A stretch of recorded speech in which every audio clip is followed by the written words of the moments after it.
Assalamu alaikum students, my name is Muhammad Yahya and I am your computer teacher. Welcome to lecture number 3 of class 8 and 9.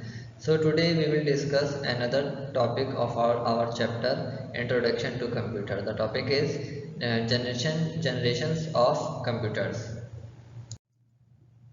In the 20th century, computers were using electric power to process information. और जब electric power को computer के लिए use किया गया तो उसके बाद जो कंप्यूटर ने एडवांसमेंट की वो काफ़ी ड्रास्टिक थी। तो उसके बाद से जो कंप्यूटर की एडवांसमेंट थी हम उसको डिस्कस करेंगे आज।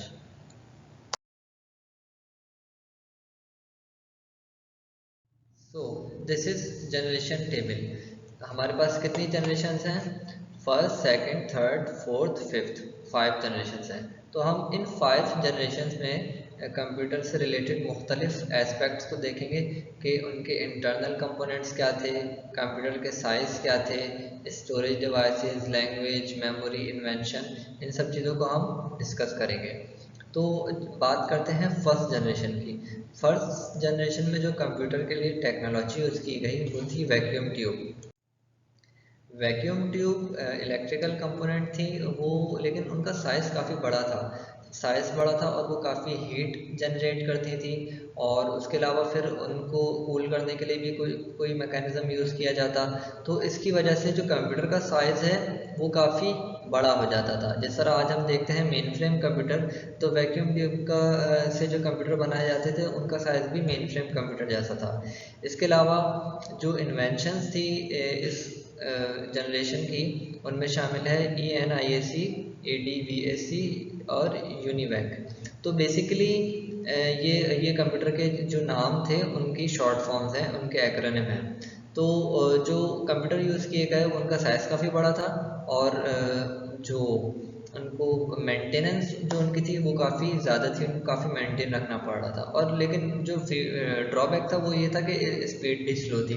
क्यों? क्योंकि जब इलेक्ट्रॉनिक डिवाइसेस हीटअप होते हैं तो इनकी स्पीड स्लो हो जाती है और जो एरर उनकी कैपेबिलिटी होती है कि वो कितना एरर प्रोड्यूस करेंगे वो भी बढ़ जाती है। इसके अलावा जो स्टोरेज डिवाइसेस की के लिए जो इनमें टेक्नोलॉजी यूज़ की गई वो थी punch card and magnetic tape. Punch card और मैग्नेटिक टेप भी ज़्यादा एडवांस नहीं थे, वो भी उसमें भी इनको भी इस्तेमाल करने के लिए काफ़ी इश्यूज आते थे। तो ओवरऑल जो हम देखते हैं इसका इफ़ेक्ट, तो वो काफ़ी कंप्यूटर इतने ज़्यादा अच्छे नहीं थे। कंप्यूटर की उस दौर के हिसाब से तो एडवांसमेंट हो रही थी, लेकिन आज के हिसाब से सोचे तो हम ऐसा सोच भी नहीं सकते कि हम ऐसा कंप्यूटर इस्तेमाल कर सकेंगे। और जो मशीन जो कंप्यूटर को ऑपरेट करने के लिए जो लैंग्वेज यूज़ की गई वो भी मशीन लैंग्वेज थी। मशीन लैंग्वेज कौन सी लैंग्वेज होती है? बाइनरी लैंग्वेज होती है, जो काफ़ी मुश्किल होती है समझने में भी और उसमें प्रोग्राम टाइप करने में भी और जो इंस्ट्रक्शन है वो प्रोवाइड करने में भी। अब हम बात करते हैं सेकेंड जनरेशन की, जिसकी ड्यूरेशन क्या है? 1956 से 1963। इस दौर में जो टेक्नोलॉजी यूज़ की गई कंप्यूटर को ऑपरेट करने के लिए वो है ट्रांजिस्टर्स। ट्रांजिस्टर्स काफ़ी छोटे से डिवाइस होते हैं, तो ये काफ़ी मतलब एक्यूरेट होते हैं as compare to vacuum tube. और ट्रांजिस्टर बेसिकली एक ब्रेक थ्रू था आगे की टेक्नोलॉजीज़ के लिए, क्योंकि जो आगे भी जो टेक्नोलॉजीज इस्तेमाल की जाएंगी और की जा रही हैं वो ट्रांजिस्टर के इन्वेंशन के बाद ही पॉसिबल हो सका, उससे पहले पॉसिबल ना था। तो ट्रांजिस्टर एक काफ़ी अहम इन्वेंशन थी।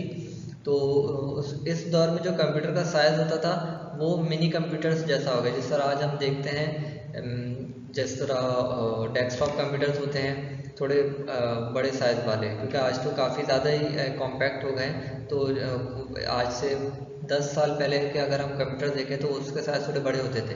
तो उस तरह के साइज़ होते थे इनके मिनी कंप्यूटर्स के। और जो इन्वेंशन थी उसमें शामिल है IBM का 1401 और इस तरह के और भी बहुत से कंप्यूटर्स। ये इनकी जो स्पीड थी वो लास्ट जनरेशन से 10 टाइम्स ज़्यादा थी। ज़ाहिर सी बात है काफ़ी फ़र्क आ जाता है ऐसे। और इसी तरह जिस तरह वैक्यूम ट्यूब में काफ़ी हीट लॉसेस होते थे उनको मेंटेन कर रखना पड़ता था, ट्रांजिस्टर में ये हीट लॉसेस भी कम हो गए, यानी इलेक्ट्रिसिटी हमारी कम ज़ाया होगी। इसी तरह जो स्टोरेज डिवाइस है वो मैग्नेटिक टेप थी। मैग्नेटिक टेप और फ्लॉपी डिस्क, ये जो टेक्नोलॉजीज़ हैं ये हम हमारे एक चैप्टर में इनको डिटेल से डिस्कस किया गया है, तो वो हम आगे इंशाल्लाह डिस्कस करेंगे। इसी तरह जो मेन मेमोरी है इस्तेमाल होती थी वो रैम और रोम होती थी। और जो लैंग्वेज थी वो असेंबली लैंग्वेज थी। Assembly language as compare to machine language easy है, ईजी टू ऑपरेट है, ईजी टू राइट इंस्ट्रक्शन है उसमें। तो कंपैरेटिवली मशीन लैंग्वेज तो प्रोग्रामर्स उसमें ज़्यादा आसानी से प्रोग्राम्स लिख सकते थे। तो ये है ओवरऑल सेकंड जनरेशन के बारे में इंफॉर्मेशन। अब थर्ड जनरेशन की बात करते हैं। थर्ड जनरेशन का जो ड्यूरेशन है वो 1964 से 1971। अच्छा, ये जो ड्यूरेशन हैं इसमें 1-2 साल का फ़र्क हो सकता है मुख्तलिफ बुक्स के हिसाब से, तो इतने इशू वाली बात नहीं है। अगर आप कहीं कुछ और पढ़ लें तो मतलब घबराइएगा नहीं, ये इतना फ़र्क चलता है, क्योंकि ये डिपेंड करता है कि टेक्नोलॉजीज़ जो इन्वेंट हो रही थी उनकी डेट्स में फ़र्क आ जाता है अगर, तो उसके हिसाब से ये थोड़ा 1-2 साल का फ़र्क आ जाता है, तो कोई इशू वाली बात नहीं।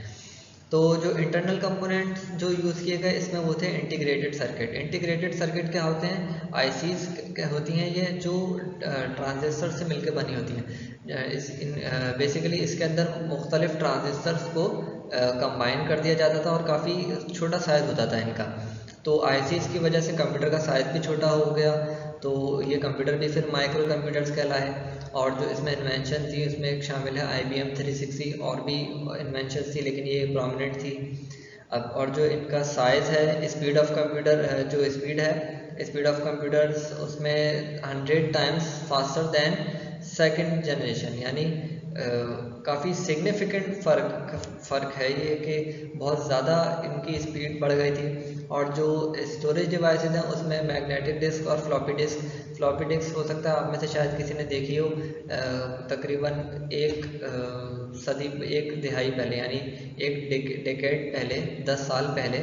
तो कोई अगर पढ़ रहा होता कंप्यूटर तो वो उसके लिए वो देख लेते, वो एक्सपोजर उनका हो जाता फ्लॉपी डिस्क से।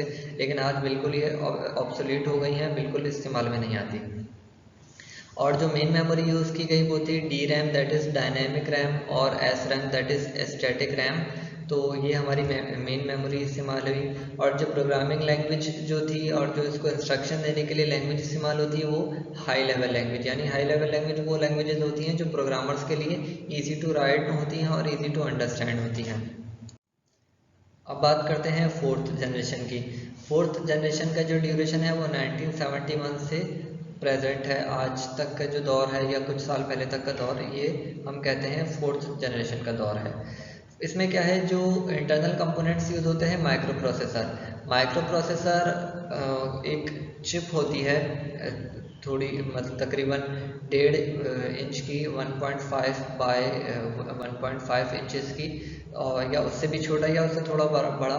तो इस चिप में बहुत सारे ट्रांजिस्टर्स, इवन के मिलियंस ऑफ ट्रांजिस्टर्स इसके अंदर इनकॉर्पोरेट कर दिए जाते हैं, और वो फिर उनकी स्पीड फिर बहुत ज़्यादा हो जाती है। इससे जो प्रोसेसिंग स्पीड है, जो आज हम कंप्यूटर यूज़ कर रहे होते हैं, इनमें माइक्रो प्रोसेसर ही यूज़ हो रहे होते हैं।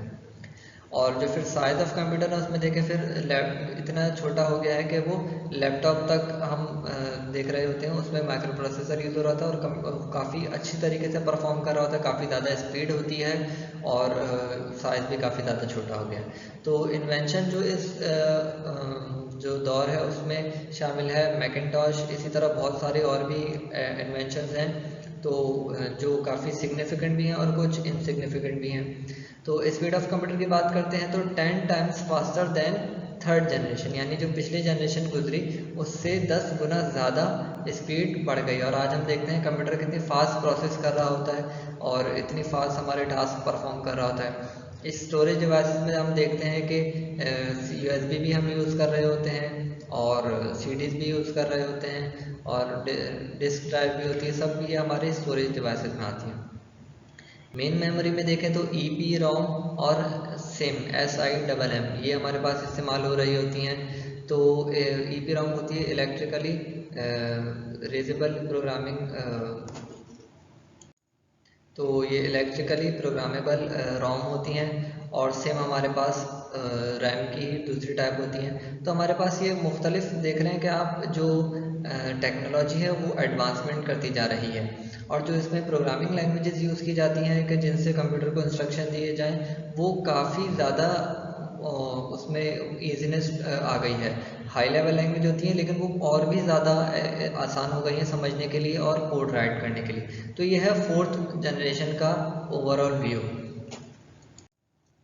अब बात करते हैं फिफ्थ जनरेशन की, जो जैसे हम कहते हैं कि फ्यूचर जनरेशन है। ये आगे क्या होगा ये हमने प्रेडिक्ट कर लिया है, और उसमें क्या क्या जो हमारी टेक्नोलॉजीज यूज़ होंगी हम उस पर बात करते हैं। तो आर्टिफिशियल इंटेलिजेंस इसमें टेक्नोलॉजी यूज़ की जाएगी। आर्टिफिशियल इंटेलिजेंस क्या होती है?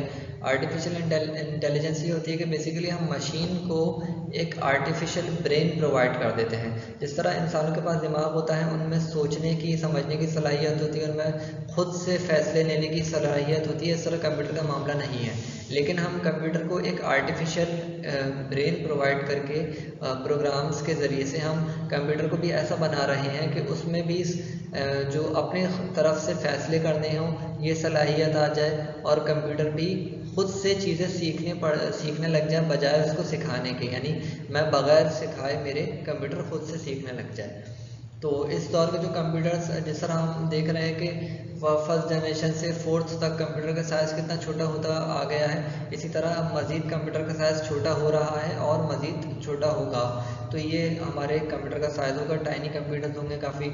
इसी तरह जो इसमें इन्वेंशंस हैं, इन्वेंशंस इसमें हम रोबोट्स भी कह सकते हैं कि रोबोट्स जो हमारे आएंगे वो भी आर्टिफिशियल इंटेलिजेंस के ज़रिए इन कंप्यूटर्स में हम उनको क्लासीफाई कर सकते हैं कि वो इस जनरेशन में, इस जनरेशन की इन्वेंशन में आ सकते हैं। मल्टीमीडिया नेटवर्क हो सकते हैं। इसी तरह speed of computer much more faster than fourth generation, यानी हम देख रहे हैं कि फर्स्ट से फोर्थ जनरेशन तक किस तरह कंप्यूटर फास्ट होते जा रहे हैं, इस तरह मज़ीद फास्ट हो रहे हैं और होगा कंप्यूटर के जो स्पीड है उसकी काफ़ी ज़्यादा बढ़ जाएगी, और उसका जो यूज़ेज है काफ़ी ईजी हो जाएगा। स्टोरेज डिवाइस में फ्लैश मेमोरी यूज़ की जा रही है, जो आने वाले साल हैं, और जो अभी से इस्तेमाल इसका शुरू हो गया है कि काफ़ी फास्ट और काफ़ी इजीली इरेजेबल जो मेमोरी है ये हमारी फ्लैश मेमोरी होती है। इस तरह जो मेन मेमोरी है वो DRAM और DDR1, ये DDR1 के बाद फिर मुख्तलिफ जो DDR की वो हैं एडवांसमेंट है वो भी इसमें हम देखेंगे फिफ्थ जनरेशन में। इसी तरह जो लैंग्वेज है, नेचुरल लैंग्वेज, जो प्रोग्रामिंग लैंग्वेज हम यूज़ कर रहे हैं वो इतनी ज़्यादा इजी हो गई है कि वो हमें आम ज़बान की तरह महसूस होती है, कि काफ़ी हमारी इंग्लिश लैंग्वेज से मिलती जुलती होती है। तो ये हमारा ओवरऑल व्यू है 5 जनरेशन्स का कंप्यूटर की, के 1940 से और अभी तक और फ्यूचर तक जो कंप्यूटर के जो एडवांसमेंट रही है उसको हमने एक टेबल के ज़रिए हमने समझा है। तो ये का हमारा था आज का टॉपिक, जनरेशन्स ऑफ कंप्यूटर।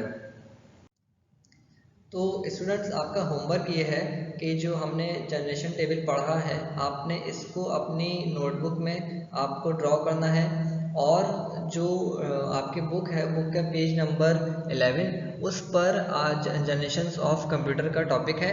आपने वहाँ से देख कर वहाँ से आंसर एक्सट्रैक्ट करना है और पैराग्राफ फॉर्म में भी अपनी नोटबुक में लिखना है, ताकि आपको अगर क्वेश्चन आता है तो आप जनरेशन टेबल ड्रॉ भी कर सकें और उसको पैराग्राफ फॉर्म में भी लिख सकें।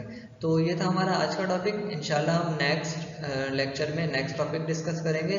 तब तक के लिए अल्लाह हाफिज़ एंड टेक केयर।